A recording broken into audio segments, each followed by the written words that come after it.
Ano mga kababayan, nandito na si Sir Paul. Welcome back to Davao City at saka si Madam Yola. So andito kami ngayon mga kababayan sa bundok, nagmimisyon. Si Sir Paul mga kababayan. Dito kami ngayon sa Saloy, Barangay Saloy, Kalingan District, part ng Davao City pa rin. So yung magkapatid na matatalino, yung mga estudyante. So yun yung pinuntahan namin ngayon. Wala na yung ano dito. Binungkal na. So pupuntahan namin. Yan, dito kami. At samahan nyo kami ngayong araw mga kababayan. Siyempre kasama yung team. Si Sir Paul. Tara, sabay tayo.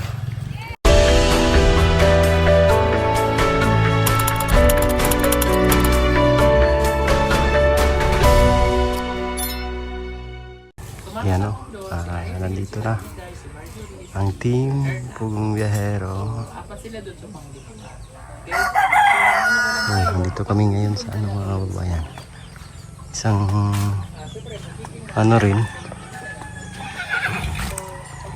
bundok rin to sa Barangay Saloy. So napuntahan na namin to dati. So binalikan namin ngayon para tanungin ni Sir Paul kung papayag ba yung pamilya niya andalhin siya ng Abra. Ito yung lugar nila dito. Yung mga bilaran ng kakao, yan yun.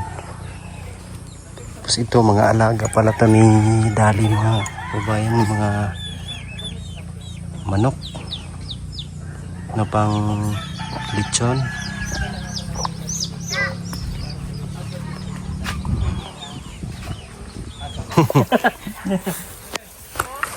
Ba't hindi kayo nagsabi, Day?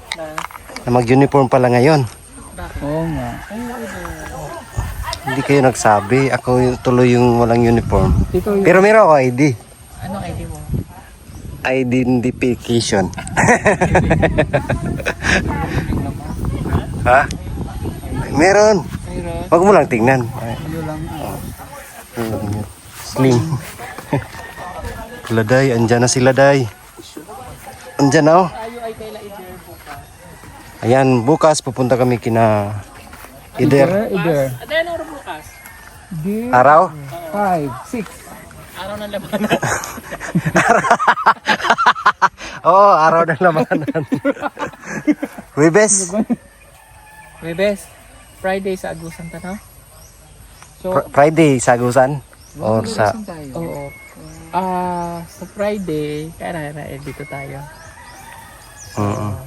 After next week, akit tayo sa bundok.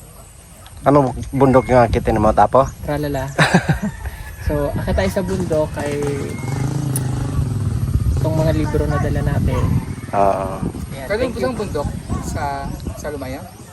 Talaingod. Talaingod. Hindi. Ay, Santo Tomas. Uy. Bukidnon. Bukidnon San Fernando San Fernando pala. San Fernando. Patong Sitio Butay. Oo, Sitio Butay. So, doon kami pupunta. So, may mga dadalhin tayong books para sa mga student bago magtapos yung school. Sa sunod na opening, baka mapagawa yung library nila sa tulong ng mga parents doon. So, thank you pala kay Tita Flora Boyle para po sa mga boxes na ipinapadala nyo po. At meron tayong sponsor na nagpapadala din ng mga napakaraming solar, siguro yon. So, ibibigay sa mga natin. So, balik kami sa bundok. So, hectic ang schedule ko ngayon. Wow, hectic. Naka-line up. So, after namin nung bundok na yan, pupunta pa kami kay La Russell sa bisitahin namin yung nanay niya. Ay, napakarami nating packages, no? Yes. Kailangan namin itong mahuman. Dami ulit. Yes. So, sa mga nagpapadala po ng package ulit, magpakausap lang po ang team kung pwede yung mga, hindi naman po sa choosy kami or namimili kami. Hanggat maaari kung pwede po sana yung mga ano na lang. Yung mga pagkain like noodles, dilata, basta pagkain kasi hindi na po, kumbaga yung damit nandiyan na. So talagang kailangan lang nila pang araw-araw like pagkain, yung bang ganon. And medyo mahirap na rin po sa side namin yung magbiyahe dun sa mga ibang lugar na pinupuntahan namin kasi nga hindi na possible yung ibang nadadaanan dati, ngayon hindi na nadadaanan dahil hindi natuloy yung Yung highway. pagsisemento. So medyo mahirap po para sa ano po. And kasama ulit namin si Edito, ayan. Tingnan si Eder kung matapos na. But siguro hindi pa, no? Oo, ayan Marami na pang lang gagawin natin. sa bahay ni Eder. So malaman natin, siguro natin ang bahay niya bukas, ang mansion niya. Wow. Mansion. At magre-ribbon cutting tayo sa bahay ni Eder. Wow. Wow. Thank you po kay Tita Redemption, ang sponsor po ng PB Team. Salamat sa pagmamahal. And malapit na po ang dibu ni Mylene. So mangyayari po yan on June 22. Yan, medyo in-adjust lang namin kasi dapat ang usapan ay 2 dibu eh. Pero hindi kakayanin i-schedule ko dahil yung aking pamangkin ay ikakasal po ngayong May din. So tapos ang school opening nila Mylene ay June June. So April na tong mabilis. April 15 yung kanilang closing, so medyo mabilis po yung yung pagpasok ulit. So gagawin kami sa oras. Kaya kumuha na lamang po ako ng kumuha ako ng videographer, coordinator, venue niya, inayos ko na bago pumunta dito. Tapos pagbalik namin may pictorial pa. Tapos pagpunta ko dito, kukuha rin tayo ng mag-pictorial sa kanya kasi kukuha siya ng kasi mas na lifetime lang yun, di ba, pag nagdibo ka? Yes. Kung pwede nga lang sa ating mga lalaki yun, why not? Eh, kasi hindi naman tayo pwedeng ganon, di ba? Oo, nagdibo ako. Actually, parang lugi nga tayo, no? Oo nga. Kasi Nay. nung nagdibo ka, Yes. yung tsura nga nagdibo. Nagdibo ako. Eh kasi, di ba? Saan ako nagdibo? Hindi kasi tayong mga lalaki. Wow, pre. Alam mo, pre, nung tayong mga, di ba, pre? Hindi pre. Babae ako pre. Ganyan ang boses, babae. Diba? So, once in a lifetime lang yun sa buhay ng isang dalaga. So, bigay natin yung best natin. Opo. After noon June, November, mayroon ulit magdidibo sa Sinea. Yung pamangkin ko. Then, the next year, magdidibo na naman si Russell. Oh. Tapos, the next year, siguro mga after 8 years, Golden City ka na. Hindi pa ako mag-golden. Golden, malapit na. Ano ba? 7 years. 7 years. 7 years ikaw mag-go. Well, mabilis lang yun that time.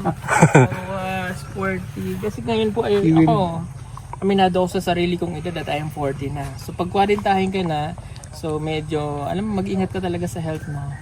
Sure, Diba? Lately, tumaas po yung aking mga litid. Cholesterol. Yung cholesterol level ko talaga namang palong-palo. Pero payat ako. Pero yung siguro nasa lahi namin. Yung cholesterol ko is nag 240 and so nagpa-check up naman ako. Wala naman ako nararamdamang kakaiba sa katawan ko. But nagpa-check up ako 240 and so bawal tayo na sa mga fast food like fried chicken, Burger. like sa mga burger. Pwede naman yata basta tanggalin mo na yung balat. Yung balat ng burger. Balat ng Balat burger. ng Sige, tanggalin. chicken. May balat yung burger. Tinatanggalan naman talaga yung balat yung sibuyas. Huwag mo tanggalin yung chicken, balat ng chicken. Huwag mo kainin yung balat ng chicken. So, bali ganun yung Tapos mataas ang aking uric acid kasi medyo mahilig ako sa mga dried food like tuyo. Tuyo. Actually, nasa sa atin din naman kasing yan lifestyle. So, baguhin natin yung lifestyle natin. So, dahil kwarintahin na tayo, mag-ingat tayo sa ating mga kinakain. Di ba? Dapat Ayaw. gulay. Oo. Dapat, balance. Balanced diet. Yes. Dapat gayahin mo na ako, kumakain lang ng damo. Kabayo. Ay, ano ito, Day? Tilapia na ito, Day? Wala, oo, yung isda, ang dami. Buro din tawag sa amin, day. Dapat palakihin sa fish Dami. pan, no? Hindi yan lumalaki, day. Ganyan lang ba siya? Ay, dilis lang yan. Sarap yung torta. Yan lang. Torta Sa yung durian, oh. Ano po yung durian? Uy, ang lalaki na ng mga lansones ko doon. Ganito na ako nasa Ano ko Laguna. kayo dito? Kunti na lang, day. Bubunga na yun. Oo, ganyan no. Dapat pala- Papadala ko ng Doro eh. Pwede yan doon sa Tayawan, no? Pwede. Pwede. Saan naman ang durian? Pwede yan. Kasi malamig din. Pero mahirap igayan. Kailangan mo ng permit din sa Bureau lang. Dapat ang dadalhin mo, buto. Tapos, sayon. Yun, pangdugtong doon.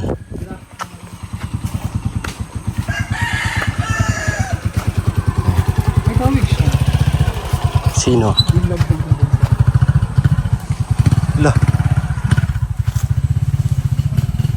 Mama. Wala, mayroon akong ganito. Oo. Ano yan? Parang bamboo tree. Ayun, bayabas. Ano ka tayo? Ayan eh. Gusto niyo na, ulan na. Wala na kami bayabas. Bayabas. Ha? Wait lang, akong bayabas. Yan, paborito mo talaga yung bayabas, Day ba? I love you guys. Abot mo? Ang galing. Ang galing. May pinga dito, Day? Hmm? Oo. May pinga din dito? Meron din dyan. Alaga nila. Parang sa Abra din ganito, di ba? Oo. Anong tawag dyan? Ano? Yung kinason. Ayun o. May mga ano. Kinakain nila. Oo. Alaga nila yan.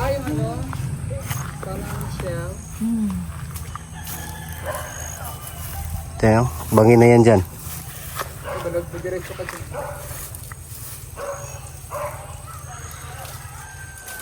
Ang hilig mo talaga sa ano, Day? Kasi, yun yung kasi mga Bayabas. pinagtandaan na. So, kailangan natin kumuha ng mga ganito kasi it really helps to the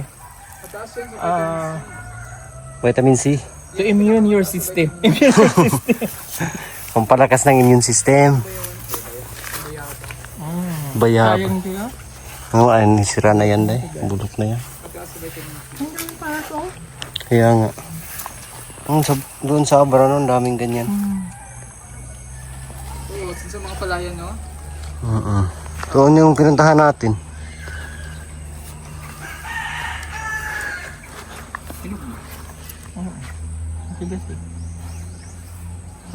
Sibuyas, oh. Ito, sibuyas. Sibuyas. Yan. Yan naman yan. Hindi, yung dahon na sibuyas dahon. Ako ang dami kong garlic doon tanim. May laman. Ganyan na kalalaki oh. Pinahalam lang. Nag-harvest na ako ng mga lettuce, pichay. Dadalhin mo ba daw yung ano? Yung bonsai mo? Hindi pa. Sabi ko nga eh. Ano na? Nga mga kababayan, kakauwi lang namin galing misyon at nandito na talaga si Sir Paul sa Davao at nagmisyon agad kami mga kababayan. Nagpunta agad kami sa schooler ng Puging Biyahero.